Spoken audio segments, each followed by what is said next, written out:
দই বড়া খেতে যতটা সুস্বাদু হয়, এটা বানানোও কিন্তু ততটাই সহজ। শুধু মন দিয়ে স্টেপগুলো পরপর একটু ভালো করে দেখে নিলেই আপনারাও বাড়িতে একেবারে পারফেক্ট দই বড়া অনায়াসে বানিয়ে ফেলতে পারবেন। রিয়াস ওভেনে আপনাদের সকলকে স্বাগত জানাচ্ছি।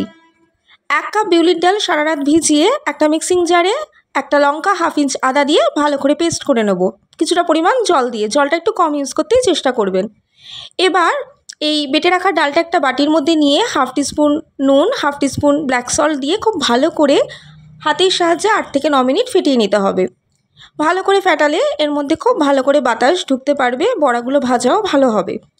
এটা খুব ভালো ফেটানো হয়েছে বুঝতে পারবেন। 1 বাটি জলের মধ্যে এরকম বড়ার শেপ দিলে দেখবেন জলের উপরে এটা ভেসে উঠেছে, তার মানে বড়াটা একেবারে ঠিকঠাক পারফেক্টভাবে ফেটানো হয়েছে। একটা বাটির মধ্যে নিয়ে নিয়েছি 400 গ্রামের মতন টক দই, দিচ্ছি হাফ টিস্পুন নুন, half teaspoon black salt, 1 teaspoon চিনি, 1 টিস্পুন চাট মশলা আর 1 টিস্পুন দিয়ে দিচ্ছি গোটা জিরে, গোটা ধনে, মৌরি, শুকনো লঙ্কা শুকনো কলায় ভেজে পাউডার করে নিয়েছি সেটা। এবার ফ্রিজে ছড়িয়ে রাখবো তুলে। এদিকে আরেকটা বাটির মধ্যে ঈষদুষ্ণ জল নিয়ে 1 টিস্পুন মৌরি দিয়ে খুব ভালো করে মিশিয়ে এটাকেও সরিয়ে রাখছি। কড়াইতে সাদা তেল পর্যাপ্ত পরিমাণে গরম করে এবার বেটে রাখা ডালটা বড়ার শেপে এরকম করে দিয়ে দিচ্ছি। লো টু মিডিয়াম ফ্লেমে এটাকে খুব ভালো করে ফ্রাই করে নিতে হবে। 7 থেকে 8 মিনিট লেগেছে আমার এই বড়াগুলোকে ফ্রাই হতে। বড়াগুলোকে খুব ভালো করে ফ্রাই করে ওই মৌরি ভেজানো জলটার মধ্যে এটাকে রেখে দেবো। এই জলের মধ্যে রাখলে বড়াগুলো যেরকম সফট হবে সেরকম দই দেওয়ার পরে দইটাও খুব সহজে অ্যাবসর্ব করতে পারবে। পরের ব্যাচের বড়াগুলোকেও এইভাবে ফ্রাই করে আমি আবারও মৌরি ভেজানো জলের মধ্যে রেখে দেবো। এবার এর জন্য দুটো চাটনি বানাতে হবে। প্রথমেই ধনেপাতার চাটনি বানিয়ে নেব।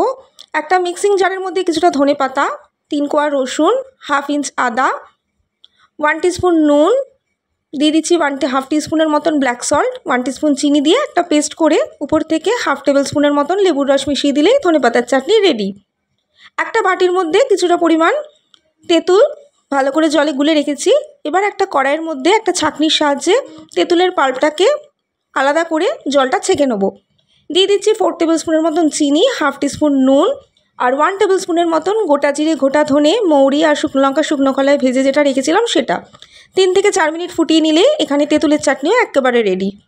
এবার বড়াগুলোকে ওই মৌরি ভেজানো জল থেকে হালকা হাতে চিপে একটা প্লেটের মধ্যে আমি নিয়ে নিয়েছি। ঠান্ডা করে ফ্রিজে রাখা দইটা উপর থেকে খুব ভালো করে দিয়ে দিচ্ছি। খুব ভালো করে দইটা দিয়ে বড়াগুলোকে কভার করে এবার দিয়ে দিচ্ছি ধনেপাতার চাটনিটা একটা চামচের সাহায্যে এইভাবে ছড়িয়ে উপর থেকে ছড়িয়ে দিচ্ছি তেঁতুলের চাটনি।